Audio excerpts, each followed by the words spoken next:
شیطان سمندر پہ بیٹھ کر پورے امریکہ کو دیکھتا ہے، تو دشمن ایک جگہ بیٹھ کر سب کو دیکھ رہا ہے، تو شرک نہیں، تو محمد مصطفیٰ مدینے بیٹھ کے پوری دنیا کو دیکھ رہا ہے، تمہیں ماننا پڑے گا۔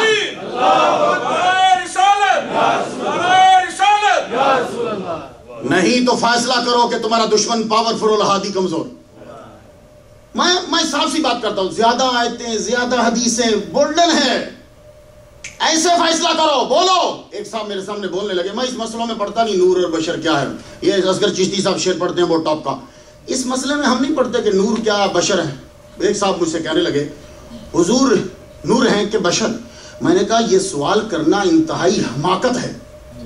پتہ چلتا ہے کہ سوال کرنے والا اتنا بے وقوف ہے کہ اس نے 5 جماعتیں بھی نہیں پڑھی، کیونکہ بشر کا اپوزٹ نور نہیں، بشر کا اپوزٹ جن اور فرشتہ ہے۔ تو مجھ سے پوچھ کہ نبی نور ہے کہ ظلمت، بتا، چپ، کیونکہ نور کی اپوزٹ ظلمت ہے۔ اب بتا نبی ظلمت کے نور؟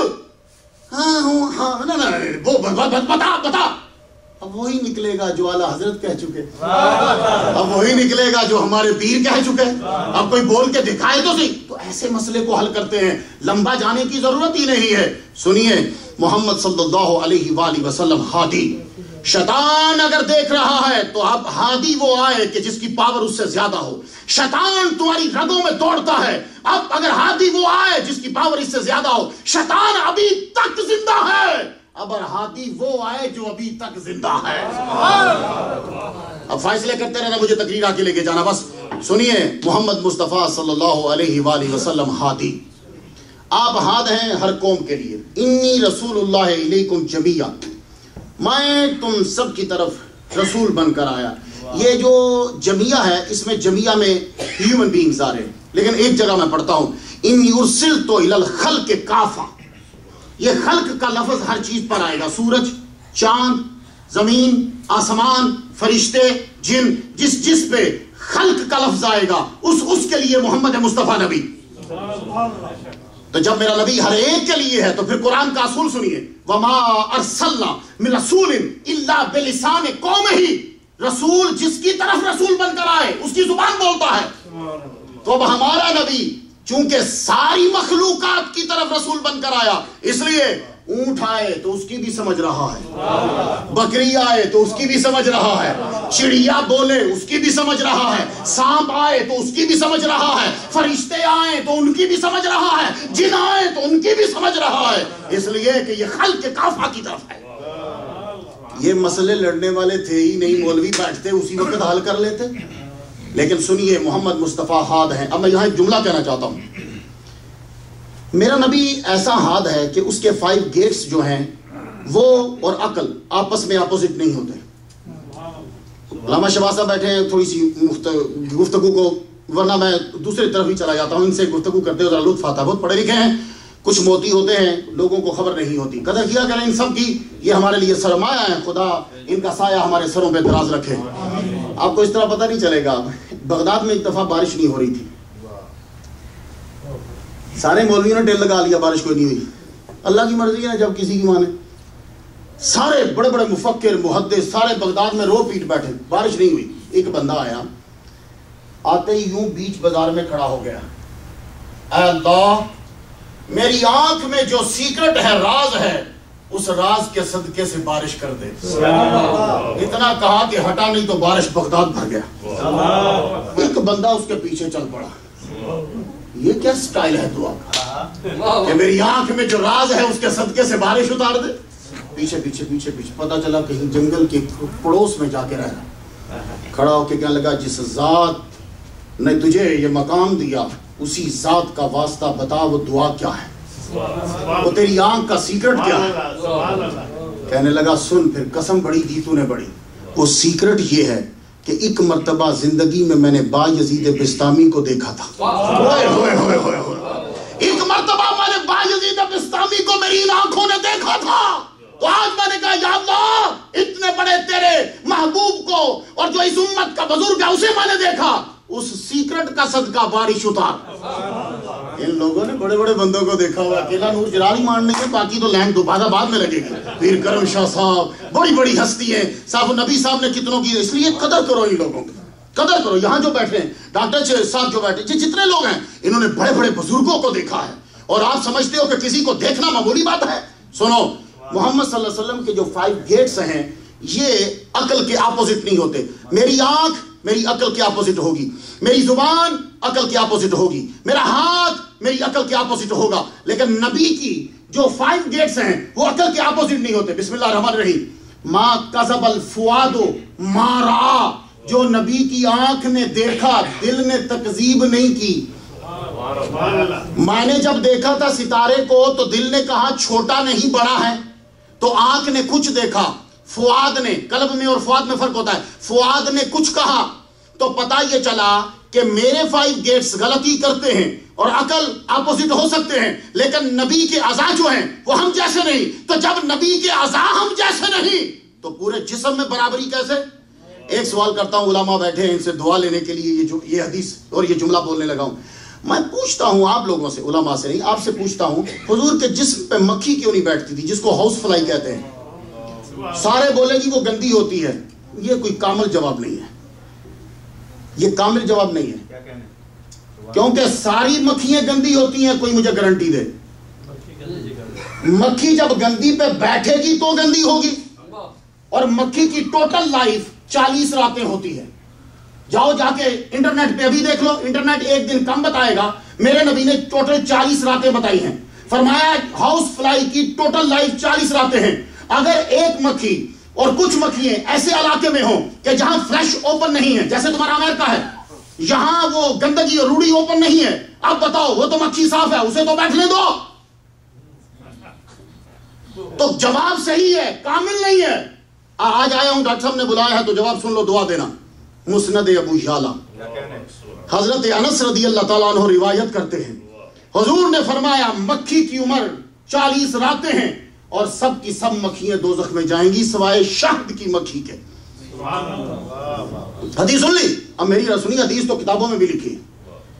کیا کہا حضور نے کہ شہد, جسے شہد کی مکھی, شہد کی مکھی کے علاوہ یہ مکھیاں دوزخ میں جائیں گی. تو اب رب نے منع کر دیا, ہاؤس فلائی پاک ہو یا پلید میرے نبی کے جسم پہ نہ بیٹھے, کیونکہ جو شے میرے نبی کے جسم سے مس ہو جائے وہ دوزخ میں نہیں جاتی, وہ دوزخ میں نہیں جاتی. اور ہمارا فیصلہ ہو چکا ہے کہ ہاؤس فلائی سب دوزخ میں جائیں گی. اور یہی وجہ ہے کہ میرے نبی جب خانہ کعبہ کی صفائی کر رہے ہیں تو علی سے کہا تو بت گرا. کیا میرے نبی میں زور نہیں ہے؟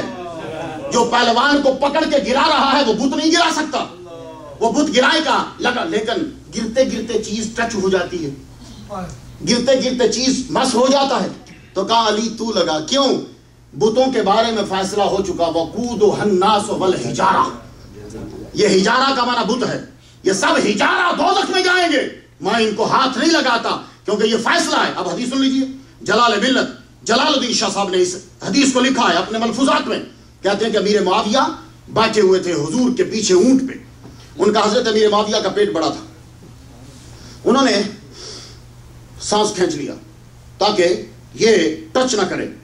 حضور نے پیچھے مڑ کے کہا سنو, پیٹ کو پیچھے مت کھینچو, میرے جسم کے ساتھ لگنے دو, جو چیز میرے جسم سے مس ہو جائے اس کو دوزخ کی آگ نہیں چھوڑی. تو دعائیں دیجئے گا. سنیے, ہاتھ ہے میرا نبی, میرا نبی ہدایت دینے والا ہے. نعرہ تکبیر, نعرہ رسالت, میرا نبی ہدایت دینے والا ہے. اب ہدایت کس سے ملے گی ہمیں؟ یہ میں نے ڈاکٹر رفیق چودھری صاحب نے جتنے مضامین لکھے ہیں, موضوعات, میں خلاصہ بیان کرنے لگا. سن لو, ہدایت دے گا کون؟ ہدایت کا ذریعہ غلط ہو گیا آج کل. امریکہ میں ذریعہ غلط, ہمارے پاس ذریعہ غلط. جب ذریعہ غلط ہو تو نتیجہ غلط ہوتا ہے. دیکھیے آپ سب لوگ ماشاءاللہ جلوہ فرما ہیں. ابھی چائے کی پیالی آ جائے, میں عرض کروں نائب قاضی اب امریکہ جناب علامہ سیف النبی صاحب مدثر, پلیز چائے کی آئی نیڈ, جی مجھے چائے چاہیے. یہ مجھ سے پوچھیں چائے آ گئی, میٹھا پورا ہے, میں کہوں میں اس میں کان ڈبو دوں تو مجھے نہیں پتا چلے گا کہ میٹھا پورا ہے یا نہیں, چینی کم ہے یا زیادہ. میں اس میں انگلی ڈبو دوں تو میری انگلی نہیں بتائے گی کہ چینی زیادہ ہے یا کم. میں اس کے اندر ناک ڈبو دوں, تو نہیں بتائے گی کہ میٹھا کم ہے، چینی کم یا زیادہ. ایک دم سے میں نے چائے اٹھائی، سپ لیا، تو میں نے کہا صاحب نبی صاحب پرفیکٹ. تو جب میں نے چائے میں کان ڈبویا تھا تو چینی کا کیوں نہیں پتا چلا؟ اس لیے کہ ذریعہ غلط ہے چینی معلوم کرنے کا. میں نے ناک ڈبویا تھا تو چینی پتا کیونکہ ذریعہ غلط ہے، سونگا جا سکتا ہے، چکھا نہیں جا سکتا. میں نے انگلی ڈبوئی، چینی کا پتا نہیں چلا کیونکہ ذریعہ غلط ہے. جب میں نے اس کو سپ لیا تو پتا چلا چینی کم ہے یا زیادہ کیونکہ ذریعہ صحیح ہے. تو جب ذریعہ صحیح ہو تو نتیجہ صحیح ہوتا ہے. دیکھو تم لوگ خدا کو تلاش کرنے لگے عقل سے، تو جس نے عقل سے تلاش کیا وہ دہریہ ہو گیا، اور جس نے حواس سے تلاش کیا وہ مظاہر پرست ہو گیا. بتایا سنو، مجھے تلاش کرنے کا ذریعہ تیری عقل نہیں ہے، محمد مصطفیٰ ہے.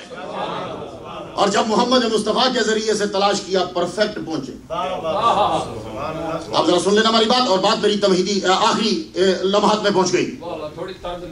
محمد صلی اللہ علیہ وآلہ وسلم آپ بتانے لگے لوگوں کو. ایک صاحب کھڑے ہوئے مجمع سے کہنے لگے مختار نہیں، سورج بھی بتاتا ہے کہ اللہ ہے، چاند بھی بتاتا ہے کہ اللہ ہے، زمین بھی بتاتی ہے کہ اللہ ہے. میں نے کہا بجا کہا، پرفیکٹ کہا.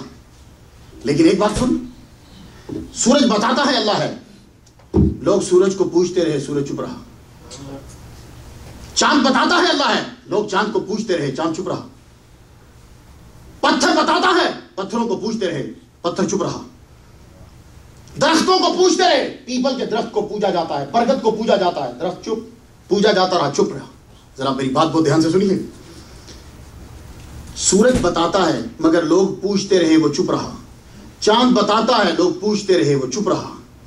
پتھر بتاتا ہے، لوگ پوچھتے رہے، وہ چپ رہا.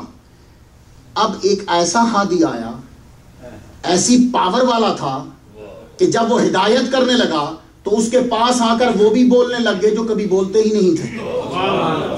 ابھی بات دعوے میں ہے، آگے جانا چاہتا ہوں. ابو جہل آ گیا ایک دن، بڑا بدتمیز ہے، آ کے کہتا بتا میری مٹھی میں کیا ہے. اب میرا نبی بھی دیکھو، میرا نبی دنیا کا ذہین ترین انسان، کہنے لگے میں بتاؤں یا مٹھی کی چیز بتائے.